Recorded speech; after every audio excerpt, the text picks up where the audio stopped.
Handphone?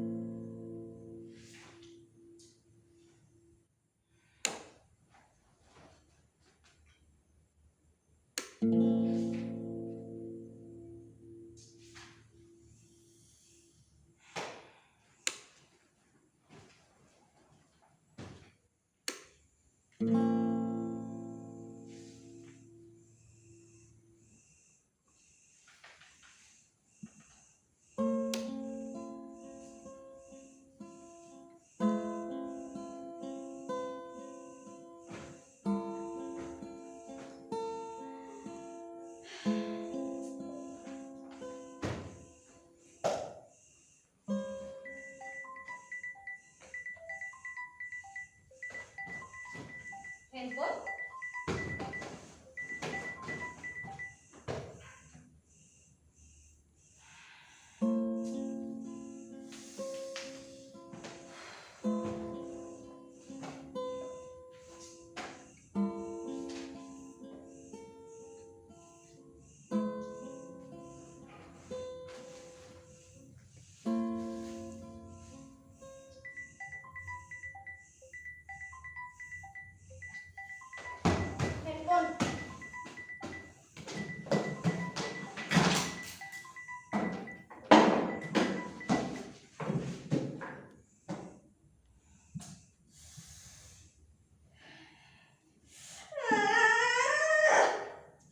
Ada handphone di kepala saya.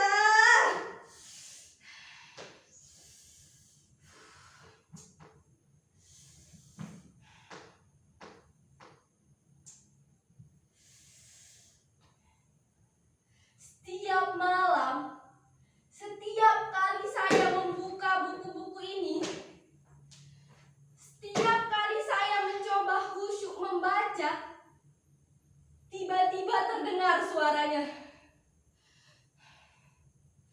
Ini terjadi sejak ayah membuat peraturan baru di rumah ini, melarang handphone di malam hari. Dan saya harus menyerahkan benda pujian itu pada ayah.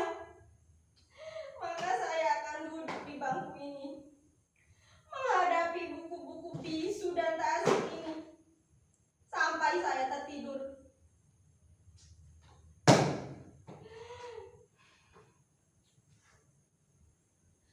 Ayah atau ibu, mereka bergantian seperti tentara jaga malam, akan datang ke kamar ini setiap 1 jam sekali untuk memastikan bahwa saya masih membaca sebelum pukul 10 atau 11 malam, waktu saya untuk tidur.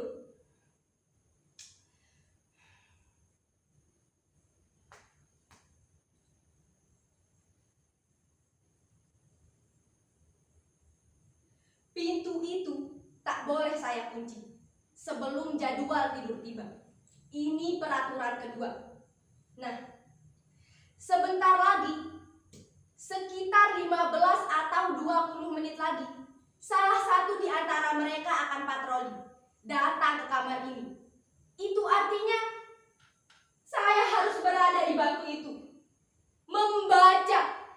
Tapi sebelum hal itu terjadi, izinkan saya berbagi cerita kepada hadirin sekalian, baik yang hadir langsung menyaksikan nasib saya di kamar ini maupun melalui Zoom.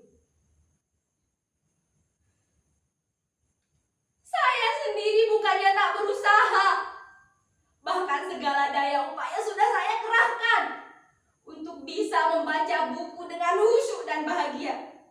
Saya juga sudah memotivasi diri dengan berbagai nasihat yang saya ingat, kata-kata mutiara, semboyan, pepatah, pantun, yaya penyemangat belajar, hingga kritik tajam para pakar mengenai bahaya kecanduan handphone.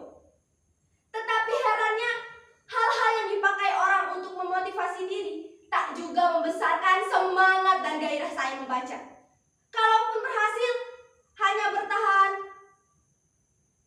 10 atau 15 menit saja, lalu menguap lagi. Sedangkan kritik tajam para pakar itu tak juga mengurangi kerinduan saya untuk selalu dekat dengan handphone.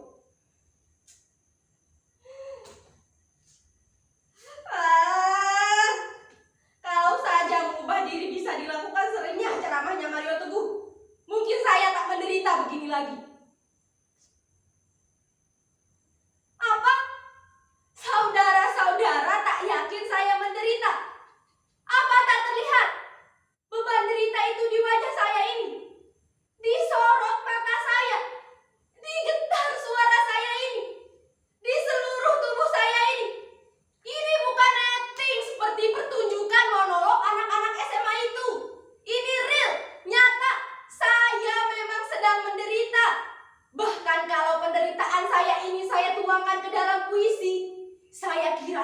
saudara-saudara tak akan kuat membacanya tanpa menitikan air mata.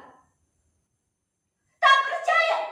Saudara-saudara masih tak percaya bahwa sekarang ini saya sedang dibuli sepi dan dikepung sedih. Sekarang saya bertanya, siapa di antara saudara sekalian yang mampu berpisah dengan apa yang sudah menjadi bagian dari diri saudara sendiri tanpa merasa teraniaya rasa hampa? Tak ada kan yang mampu? Begitu juga saya. Sebuah handphone bukan lagi sekedar benda biasa. Ia sudah menjadi bagian dari diri kita, bahkan hidup kita. Bayangkan, sejak kecil ia sudah bersama kita, menjadi teman kita dikala semua orang tak memiliki waktu luang atau malas meladeni kita yang masih kanak-kanak dan belum bernilai guna. Pagi, siang, sore, bahkan malam, ia selalu berada di sisi kita tanpa keluhan sedikit pun. Asalkan baterai dan kuotanya cukup, ia akan melayani kita kemanapun kita ingin tamasya, dan apapun kemauan kita, ia selalu bersedia. Dan ia telah menyimpan nama dan seluruh memori kita ke dalam dirinya. Dan kita telah menyimpan password dan kunci pembuka dirinya di dalam benak kita. Suatu simbiosis yang sangat romantis dan intim, bukan?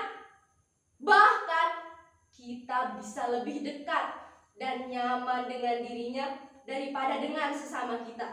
Itulah mengapa berpisah dengan dirinya, meski cuma saban malam, seperti melewati bertahun-tahun kesepian.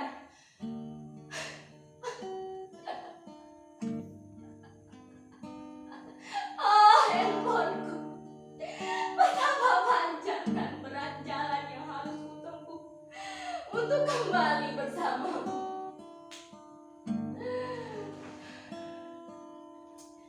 Sejak pertama saya mengerti membaca dan menulis, saya sudah menuliskan nama saya ke dalam dirinya. Saya memang sempat berganti-ganti partner, dari satu handphone ke handphone lainnya. Tapi apapun jenisnya, perlakuan mereka tetap sama, selalu setia menemani dan melayani. Bahkan semakin besar kemampuan mereka melayani kita. Coba bandingkan kesetiaan dan konsistensi mereka dengan kita. Berganti partner, berganti pula sikap dan kebiasaannya. Apalagi pergantian pimpinan, bisa semakin baik atau malah semakin anjlok mutunya. Maaf, saya agak ngelantur. Maklumlah, orang kalau sedang diterkam sepi dan rindu, suka melayang kemana-mana pikirannya. Jadi bagaimana sekarang? Sudah cukup jelas bahwa saya menderita. Saya menderita bukan hanya karena dirinya saja, tapi saya dihadapkan dalam dua keadaan secara bersamaan. Di satu sisi saya tahu ayah dan ibu bertujuan baik. Mereka ingin saya memiliki prestasi dalam bidang studi. Karena itu mereka membuat peraturan 12 jam tanpa handphone di malam hari. Tapi di sisi lain, seluruh diri saya, kesadaran saya, jiwa saya sudah terlalu bergantung sejak kecil bahkan. Bahkan sebelum peraturan ini dibuat, saya terbiasa tidur dengan dia rebah di dada saya atau persis di sisi saya. Tak mudah lagi bagi saya melewati hari meski sesaat tanpa dia. Kadang kalau saya tak sanggup menanggung rindu padanya, saya ambil casingnya. Saya dekatkan ke dada saya seperti ini. Kadang saya terkenang pula saat-saat dramatis kami, di saat ia menjadi lemah dan kritis, dan saya dengan panik mencari tempat untuk menambah energinya.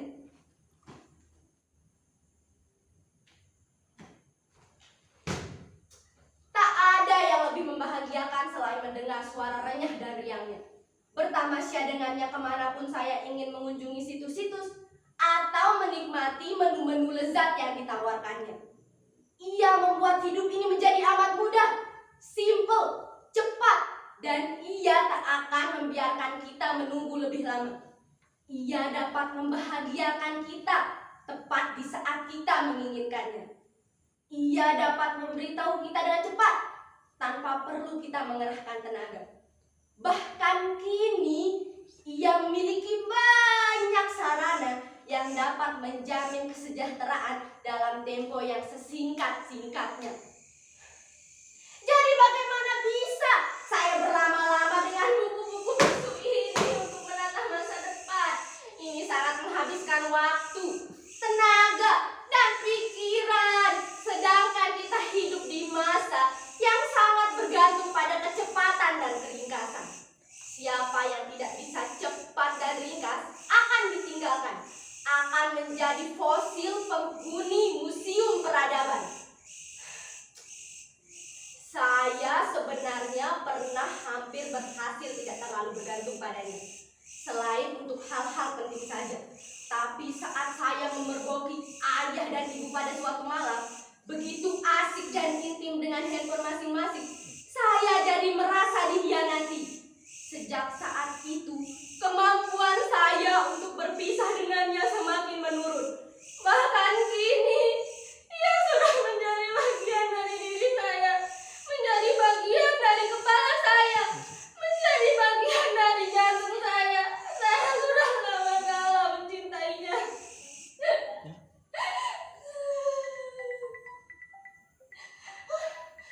Handphone.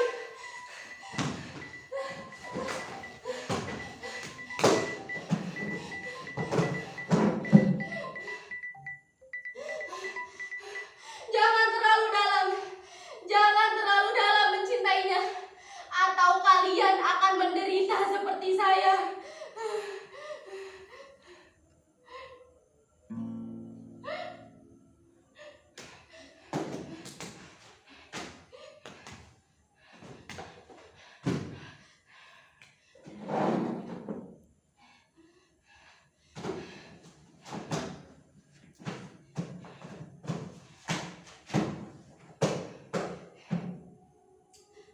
Betapa panjang dan berat jalan yang harus kutempuh, tapi inilah yang harus kulakukan untuk mendapatkan kelahiranku kembali.